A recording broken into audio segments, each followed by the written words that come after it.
Hey guys, welcome to the Telltale Club. I was a bit experimental with this one, and I do quite a lot of fusion stuff. I quite like it for film, but you do have to kind of connect styles with something. And I was experimenting to see if the drum track was enough. I'm a bit on the fence about it. I think this is really odd, but you can separate it, just split it in half. So we've got a country deep south bluesy intro.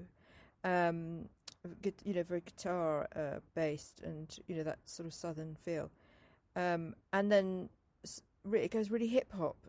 sounds a bit bizarre. Anyway, you might like it, or you just cut it up and resample it. So, free from the Telltale Club as always.